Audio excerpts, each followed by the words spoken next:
You're the one in the driver's seat, not the universe. You can't manifest your way to greatness. Greatness requires action. You can't just stay there, staring at your vision board, wishing upon a star for the life you want to live. It's not going to get you anywhere close to where you want to be. When we think about action, we need to clarify three things: what you want to do, what you're able to do, and what you're willing to do. It's when all of these things align that we can look at making some real meaningful progress. The main roadblock for most people is that third point. What are we willing to do for what we want? In most cases, we know really well what we want. Hell, you made enough effort to make a vision board, for f***'s sakes. And in most cases, we know our capacities. And for most people, the goals that they set for themselves are well within the realm of possibility. Hell, I know for myself, I love playing basketball, but there's absolutely no way I'm setting the goal of making it to the NBA. But if I set the goal of wanting to lose 10 pounds, well, I know I can improve my diet, I know I can do some cardio, I know I can get to sleep earlier. I'm able to do those things. Like I said, the roadblock comes down to step 3.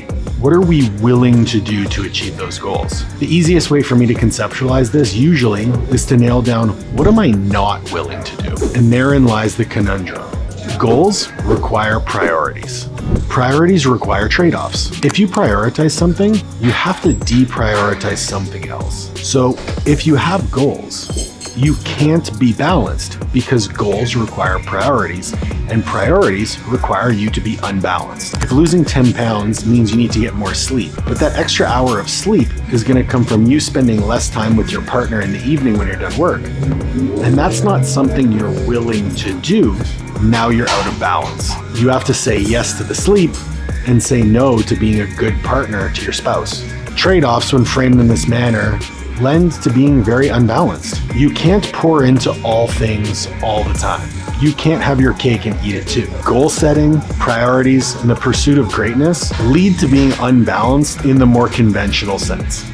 It's unavoidable. So if you want to be balanced, don't try to achieve greatness. Greatness was never achieved by being balanced, and it never will be. I know you're probably triggered right now, and now that I've said what I said, I'm going to propose a really beautiful reframe for you. It's one that I've used with myself and my clients, and I continue to use to get into the same mindset I am now around goal setting, priorities, and balance.